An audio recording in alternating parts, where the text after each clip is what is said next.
அஞ்சு முகம் தோன்றின் ஆறுமுகம் தோன்றும் வெஞ்சமரில் நெஞ்சேல் என்று வேல் தோன்றும் நெஞ்சில் ஒருகால் இணைக்கும் இருகாலும் தோன்றும் முருகா என்று ஓதுவார் முன் முருகா. இன்றைக்கு அந்த முதல் பாட்டு திருஞான சம்பந்தர் சீர்காழியிலே சிவபாத இருதயர், அவர் பெயர்லேயே எம்பெருமான் சிவபெருமானை இதயத்திலே நினைத்திருக்கிறார். சிவபாத இருதயர் என்பவருக்கும் பகவதியாருக்கும் வலம்புரி சங்கிலே முத்து பிறப்பதை போன்று சித்திரை மாதம் திருவாதிரை நட்சத்திரத்திலே பிறந்தார். அப்படி அந்த குழந்தை பிறந்து 3 ஆண்டுகள் ஆன பொழுது அந்த குழந்தையை அழைத்து கொண்டு எம்பெருமானுடைய கோயிலிலே அவர் குருக்களாக இருக்கார். அந்த கோயிலில் போயிட்டோ குழந்தைய அவர் நீராடுவது வழக்கம். அம்பாளுக்கு எதிர்க்க இருக்க அந்த சன்னதி, அம்பாள் அமர்ந்திருக்கிற அந்த சன்னதிக்கு எதிரிலே அமர வைத்து விட்டு குளத்திலே நீராடி கொண்டிருந்தார். அப்படி தலை முழுகினார். குழந்தை அப்பாவை இல்லாமல் அழுது.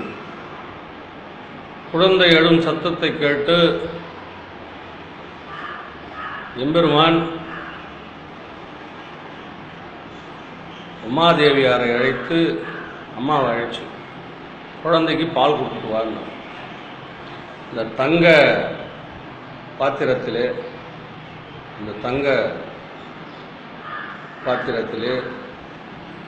குழந்தைக்கு அமுதப்பால் ஊட்டினார் அம்பா. அந்த குழந்தை பாலை அறிந்துவிட்டு சந்தோஷமாக இருக்கிற பொழுது எல்லா ஞானங்களையும் பெற்றுவிட்டது. அந்த சிவபாத இருதயர் வந்தார். யார் கொடுத்த பால் குடிச்ச? தவறானவர்கள் கொடுத்த பால் குடிச்சா தவறான சிந்தனைகள் வருமே என்று குழந்தையை அதட்டி கேட்கிற பொழுது அவர் அப்பயே ஞானம் பெற்றுட்டார். அவர் பாடின முதல் பாட்டு தான், தோடுடைய செவியன் விடையேறி போட்டோ வெண்மதி சூடி காடுடைய சுடலை பொடி பூசி எனதுள்ளம் கவர்கள்வன் ஏடுடைய மலரனுனை நாட்பணிந்தேத்த அருள் செய்த பீடுடைய பிரமாபுரம் மேவிய பெம்மானவனன்றோ தோடுடைய செவியன் சகசிரகுன்றன் வகசிரகுண்டலன் என்று 2 மிகப்பெரிய அசுரர்கள் பகவான் எம்பெருமான் எல்லாம் என்று தெரிந்து சிவபெருமானை நோக்கி 100 ஆண்டு 500 ஆண்டு 1000 ஆண்டுகள் தவம் செய்தார்கள். 2 பேரும் அண்ணன் தம்பி. அந்த அசுரர்கள் 2 பேருடைய தவத்தை மீட்சி எம்பெருமான் பரமேஸ்வரர் ஓடி வந்து, அப்பா உங்களுக்கு என்ன வேணும்னு கேட்டார். சுவாமி, நாங்கள் 2 பேரும் பாடல்கள் பாடுவதிலே மிக வல்லவர்கள். நாங்கள் எப்பவுமே பாடிக்கிட்டே இருப்போம், நீங்கள் கேட்டுக்கிட்டே இருப்போம். நாங்கள் 24 மணி நேரமும் பாடுவோம், நீங்கள் கேட்டுக்கொண்டே இருக்க வேண்டும் என்று சொல்லும் பொழுது, அப்படியா என்று இருவரையும் தூடுகளாக ஆக்கி காதிலே மாட்டிக்கொண்டார். இதுதான் தவத்தலைவையாகமாம் தான் பெற்ற செல்வம். வள்ளி திருமணம்னு சொல்கிறோமே கண்டி தெய்வீயான திருமணம்னு சொல்கிறதில்ல. ஏன்? வள்ளி அதிகமாக தவம் செய்திருக்கிறார். அப்படி அந்த அசுரர்கள் 2 பேரும் தவத்தின் காரணமாக தோடாக பகவானுடைய காதிலே இருப்பதனால்தான் தோடு உடைய செவியன் விடை ஏறி, எத்தனையோ வாகனம் இருக்குது, பறக்கிற வாகனம் எத்தனையோ இருக்குது. பகவான் நினச்சா எதை வேணாலும் வச்சுக்க. அவர் தான் எல்லாமே படைச்சார். அவர் எது வச்சுக்கினார்? தோடு உடைய செவியன் விடை ஏறி வெள்ளை எருதேறி நந்தி பகவான். ஏன்? பொறுமையாக போகும். எது வெள்ளை எருது பொறுமையாக போகும். ஏன் பொறுமையாக போகும்? எல்லாருடைய பாவங்களையெல்லாம் போக்கிட்டு போகும். அதனால தோடு உடைய செவியன் விடை ஏறிவோர் தூவெண்மதி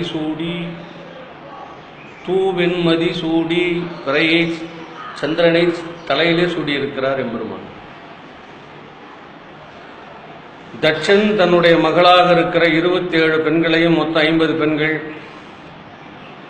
அதிலே கடைசியாக இருந்த 27 பெண்களை, எல்லா கதையும் இப்போ சொல்ல முடியாது இல்லையா, 27 பெண்களை யாருக்கு? சந்திரனுக்கு மனம் முடித்து கொடுத்தார். 27 நட்சத்திரம். அந்த 27 பெண்களும் ரோஹிணியை தவிர மற்ற பெண்கள் சந்திரனை உதாசீனப்படுத்தினார்கள்.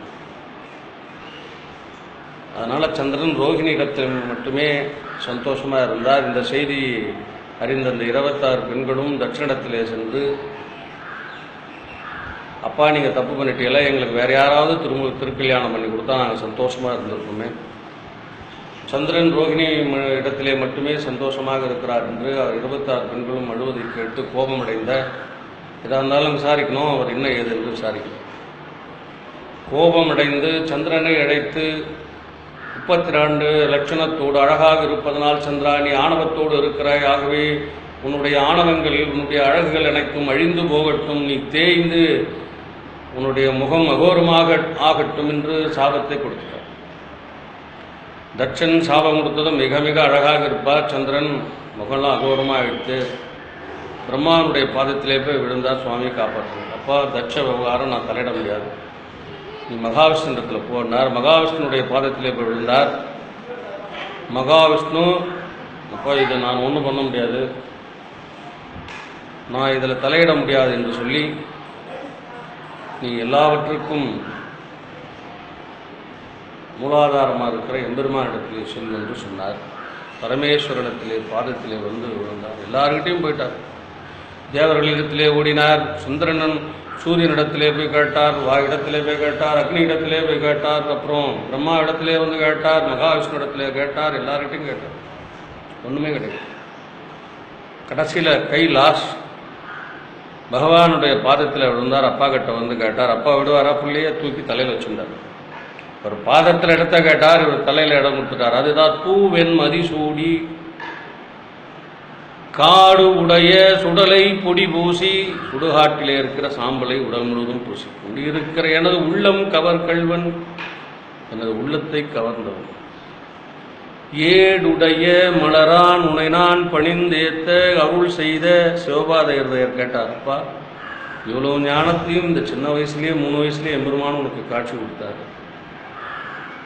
எனக்கு ஏன்பா காட்சி கொடுக்கல, எனக்கு ஏன் எதுவும் கொடுக்கல?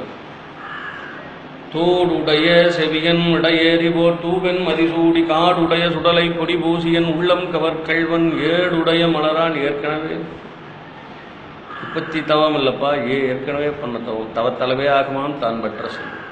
இந்த தவத்தின் காரணமாகத்தான் எனக்கு இந்த பகவானுடைய அனுகிரகம் கிடைத்திருக்கிறது.